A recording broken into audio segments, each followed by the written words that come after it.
Alison Gross lived in yon tower, as ugly as could be. She asked the young knight to her bower, and flattering words spoke she.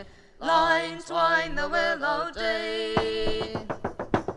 She stroked his head and combed his hair, and sat him by her knee. If you will be my lover true, 5 things I will give to thee. Line twine the willow dee. She showed him a cloak of scarlet red, with flowers and fringing fine. If you will be my lover true, this gift it shall be thine. Line twine the willow dee. Away, away, you ugly witch, away and let me be. I never will be your lover true, nor keep your company. Line twine the willow dee. She showed him a cup of good red gold, with jewels so fine to see. Says, if you will be my lover true, this cup I'll give to thee. Line twine the willow dee. Away, away, you ugly witch, away and let me go. I never once kissed your ugly lips for all that you could show. Line twine the willow dee. 3 times she's turned against the sun, thrice flew on a grass green horn. She swore by the moon and the stars above, he grew the day he was born. Line twine the willow dee. She's taken out a silver wand and turned her 3 times round. She spelled a spell till his strength it failed, and he fell down on the ground. Line twine the willow dee. When he awoke from his deep sleep, and looking around found he, she turned into an ugly snake, all coiled around the tree. Line twine the willow dee. But it fell as one Halloween, when the elfin court rode by. The queen sat on a grassy bank, quite close where he did lie. Line twine the willow dee. She took him in a milk-white hand, and stroked him 3 times 3. She changed him back to his own shape, no longer a snake was he. Line twine the willow dee. Fair Margaret ran in the merry green wood, and pulled a flower but one, when at her side stood young Tam Lin, saying, Margaret, leave it alone. How dare you pull my flowers, madam? How dare you break my tree? How dare you run in these green woods without the leave of me? Oh, this green wood, it is my own. My father gave it me, and I can pluck myself a flower without the leave of thee.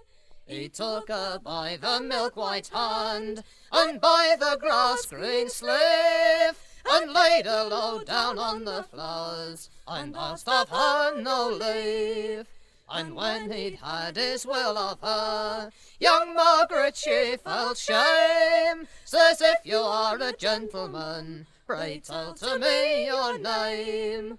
Oh, Tam Lin is the name, he said, the elf queen gave to me. And long I've haunted these green woods, all for your fair body. So do not pluck that herb, Margaret, that herb that grows so grey, for that would kill the little babe that we've got in our play. When I was a boy, just turned of 9, my uncle sent for me to hunt and hawk and ride with him and keep him company. Oh, drowsy, drowsy as I was, dead sleep upon me fell, and the Queen of Elfin she rode by and took me for herself.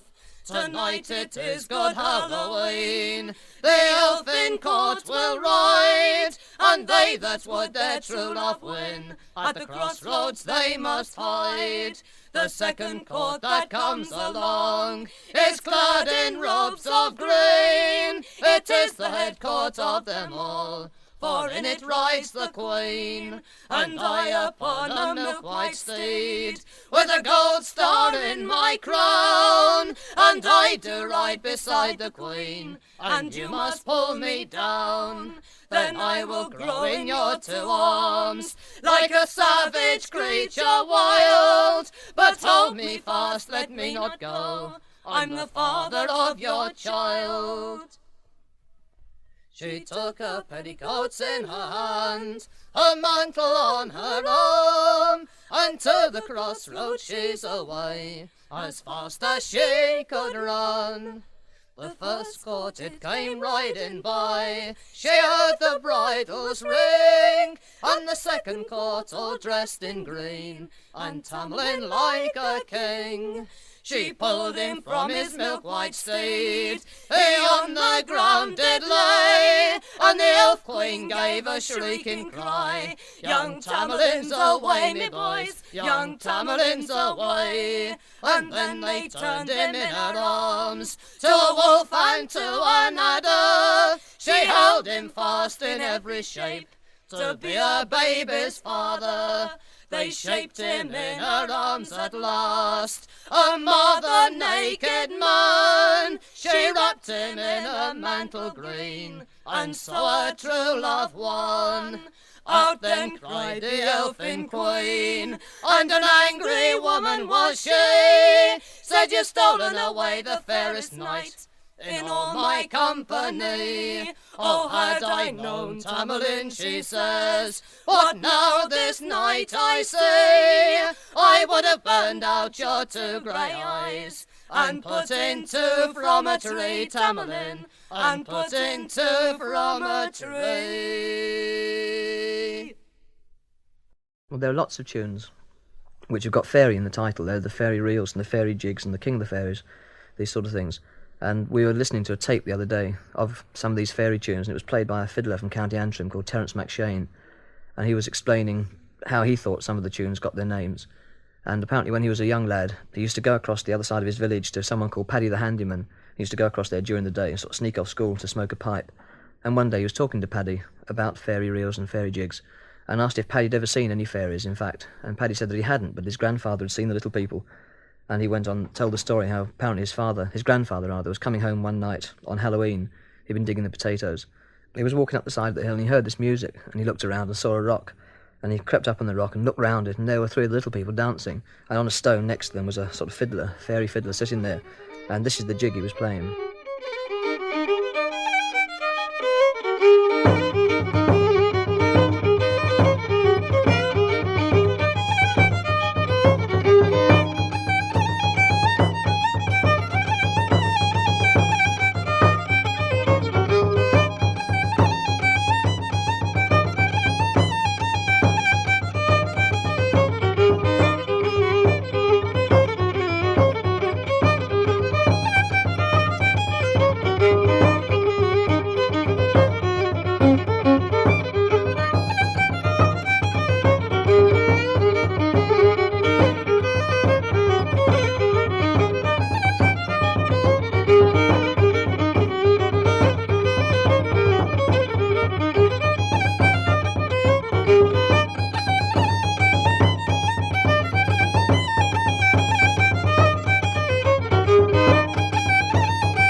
Anyway, he watched them for a few minutes, and they finished the dance, and Paddy's grandfather carried on towards his home down the valley. He went up over the hill and down the valley on the other side. And as he was going down the hill, he heard some more music, and he looked round, and there's a much larger group of fairies. He didn't actually count them, I don't know how many there were, but there were a lot of them, and they were dancing a reel.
he watched them for a bit, and they finished the reel, and he carried on down the valley to his own house.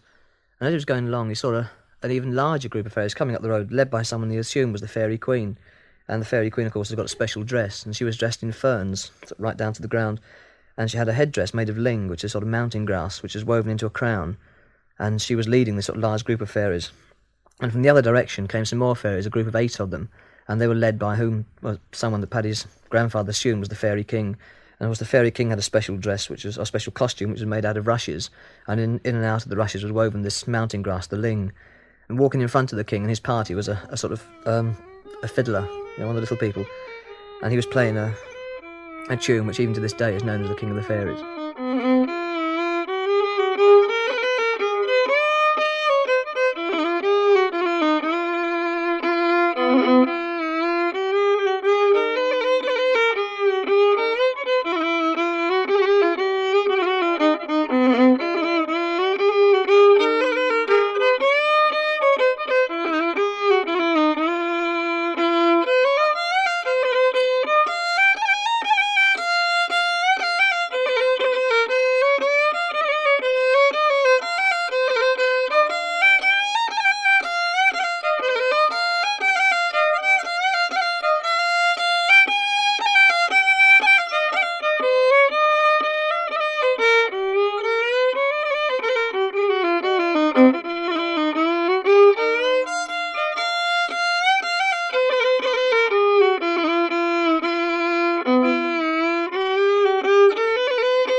Queen of the Fairies and the Elfin King, the Fairy King, joined up, and the two parties went on up the hill together, and as they went away you could hear the music, sort of reels and jigs drifting down to him, and he carried on home, and that's the last time he ever saw the fairies. Well, that's what Paddy's grandfather said anyway.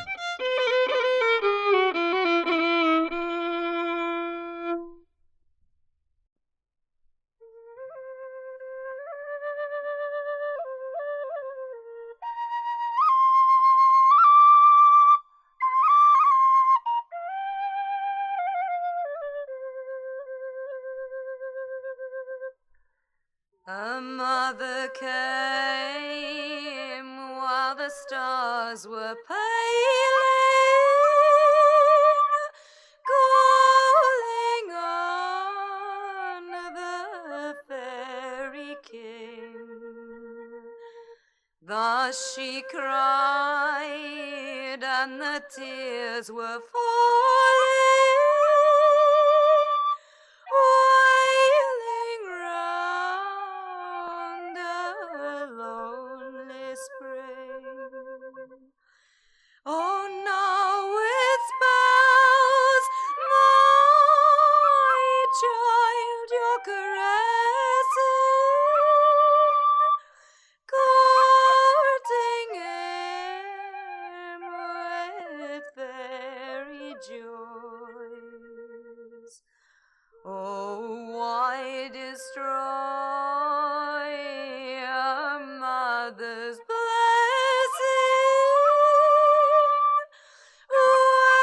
Wherefore steal my baby boy? O'er the mountain,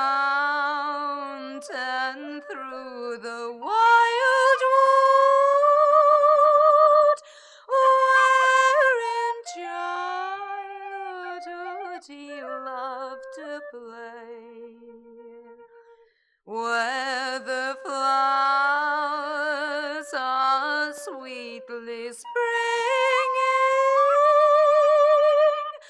there I wander day by day. There I wander, growing fonder of the child that made my joy. Fond echo swiftly calling to restore my baby boy. But in vain my plaintive calling, tears are falling all in vain. He now sports with fairy pleasure, is the treasure of their train. So fare thee well, my child, forever. In this world I have lost my joy, but in the next we ne'er shall sever. There I'll find my angel boy.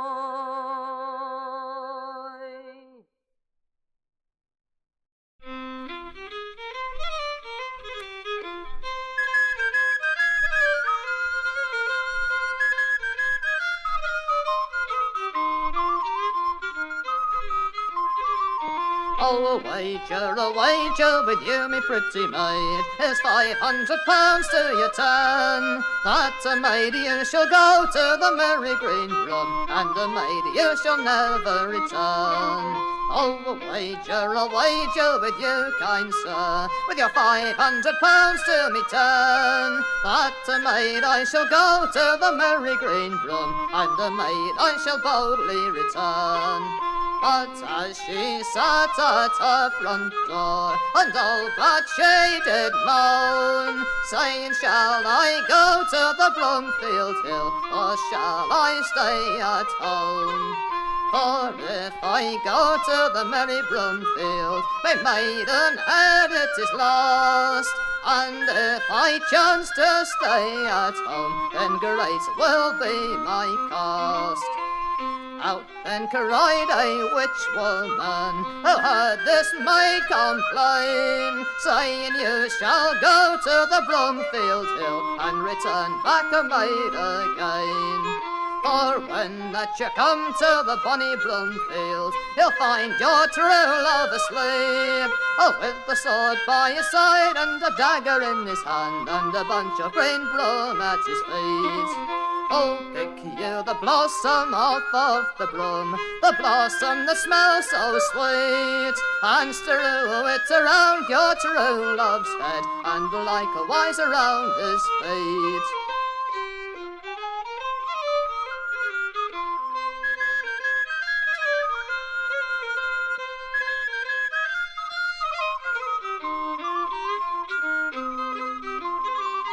Now when that she came to the bonny Broomfield, she found her true love asleep, with a sword by his side, and a dagger in his hand, and a bunch of green broom at his feet.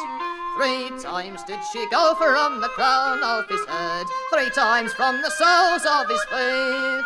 3 times did she kiss his red rosy cheeks as he lay fast asleep. She took a gold ring from off of her hand, and put it on his right thumb, and that was to let her true lover know that his lady had been there and gone.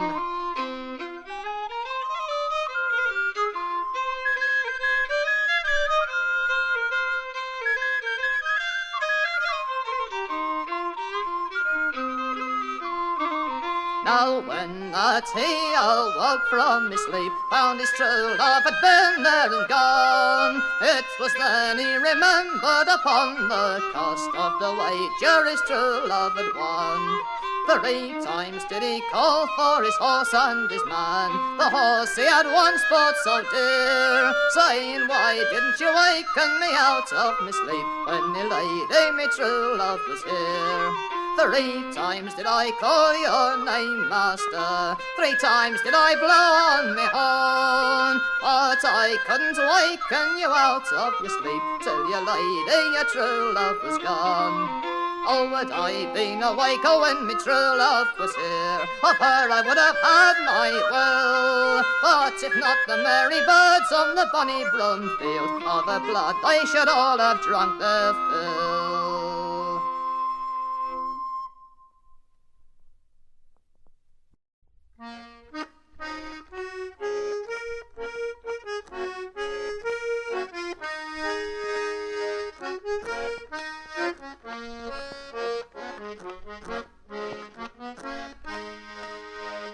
One of these lone Orkney isles there dwelled a maiden fair. Her cheeks were red, her eyes were blue, she had yellow curling hair, which caught the eyes and then the heart of one who never could be a lover of so fair a maid or fairer form as she. Across the lake at Sandwick dwelt a youth she held most true, and ever since her infancy he had watched those eyes of blue. The land runs down into the sea, it's a narrow neck of land, where weird and grim the standing stones in a circle there they stand. One bonny moonlight Christmas Eve they met at this sad place, where beams of love and constancy were smiling on her face. When her lover came, he grasped her hands, and what loving words they said. They talked of future's happy days as through the stones they strayed. They walked towards the lover's stone and threw it past their hands. They plighted there a constant trust, sealed by love's steadfast bands. He kissed his maid and then he watched that lonely bridge go on. But little did he think he would see his darling no more. He turned his face towards his home, that home he never did see, and you shall hear the story as it was told to me.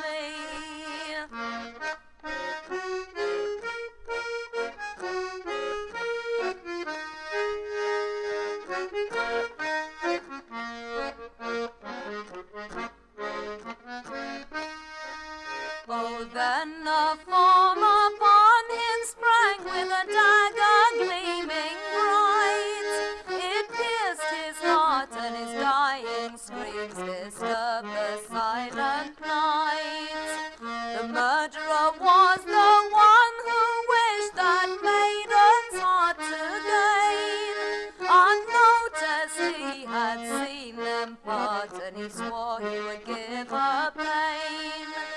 This maid had nearly reached her home when, startled by a cry, she turned to look about her, and her love was standing by.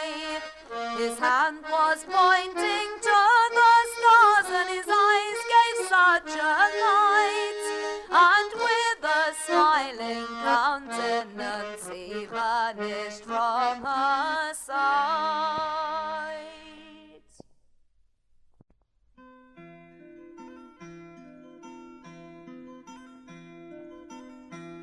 There was a lady came from York, all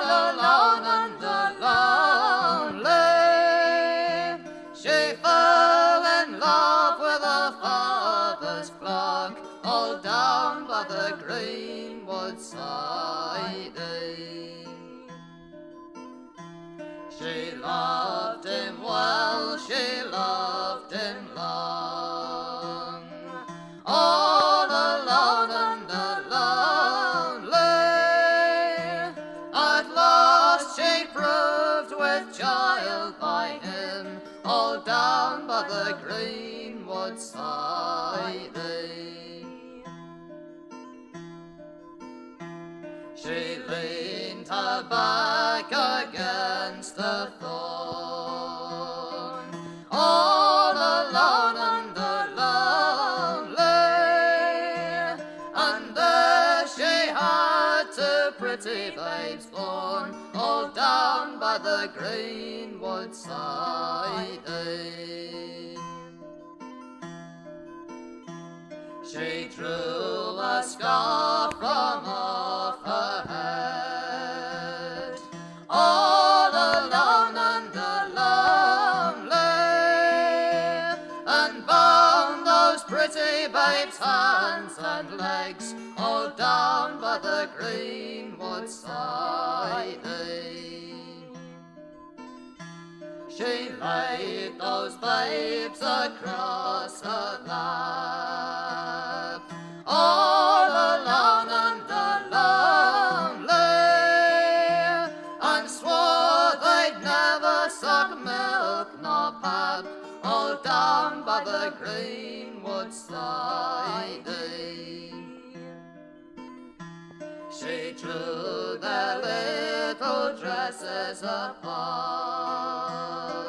all alone and lonely, and stabbed those pretty babes to the heart, all down by the greenwood side.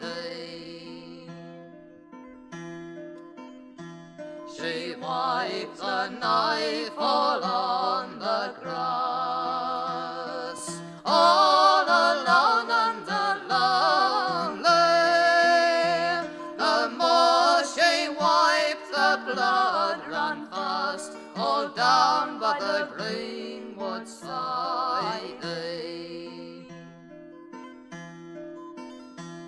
She washed her hands all in the spring, all alone and lonely, thinking to return a maid again, all down by the greenwood side.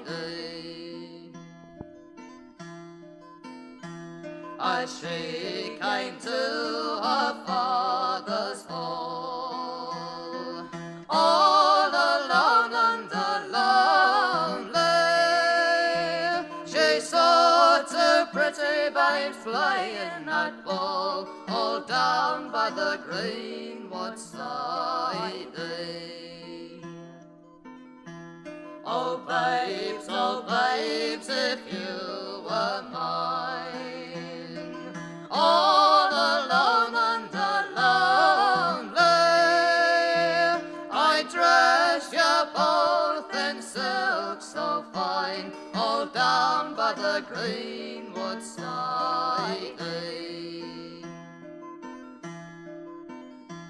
They said, oh mother, when we were yours, all alone and lonely, you neither dressed us in silk nor coarse, all down by the greenwood side.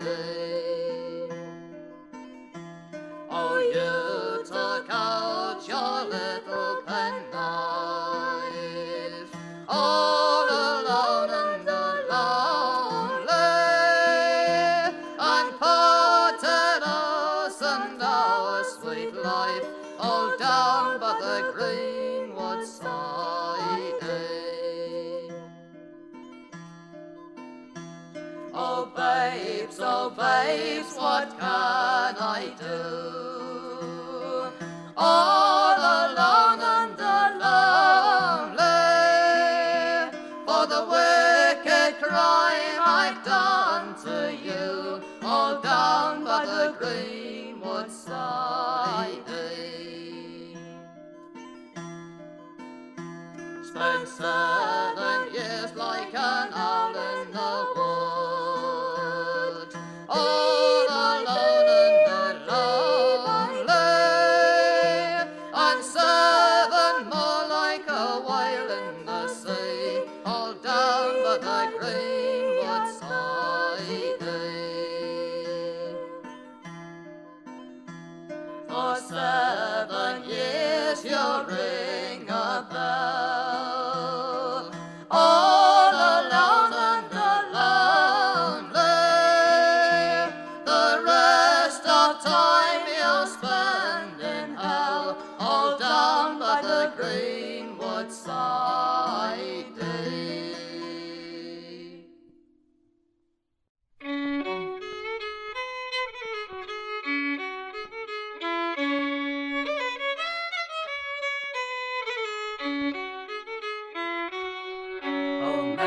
it was in the good green wood, when the mavis and mulder sing, where the deer sweep by and the hounds do cry, and the hunter's horn does ring. Oh, Alice Brand, my native land is lost for love of you, and we must hide by the greenwood side as outlaws have to do.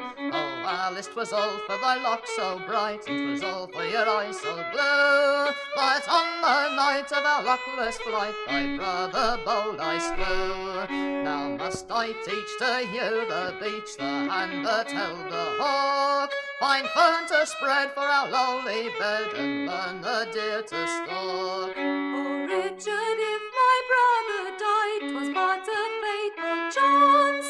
On darksome night was the battle tried, and fate did speed the lance. Oh, Richard, if our lot be hard, and lost our native land, well, Alice has her own Richard, and he has his Alice Brand.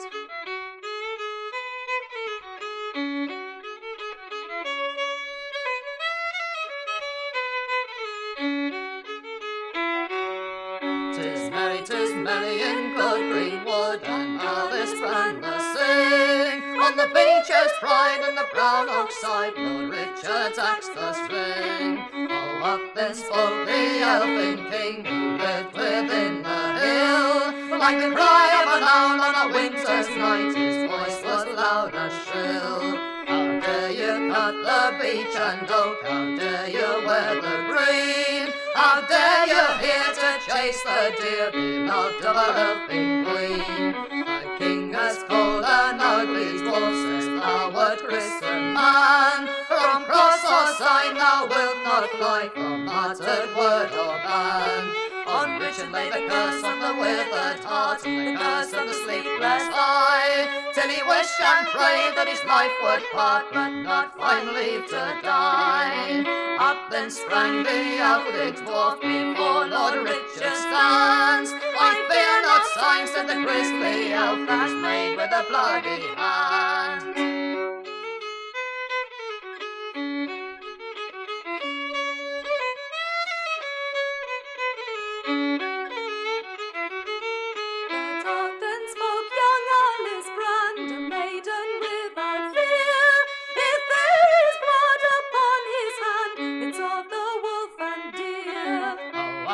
Brand, don't lie to me, for there on his right hand is your family's blood for all to see, the blood of Effort Brand. Then forward stepped young Alice Brand, and made the holy sign, says if there's blood on Richard's hand, the spotless hand is mine. And I command thee, demon elf, by him whom demons fear, to tell us who you are yourself, and what your errand here. It was between the night and day, when the elfin king has power, that I sank down in a sinful fray to the joyless elfin bar. But if I met a maiden bold, who Christ my brow would sign, I might regain my mortal mould, as fair a form as thine. She crossed in thrice that lady bold, beneath her hand, the fair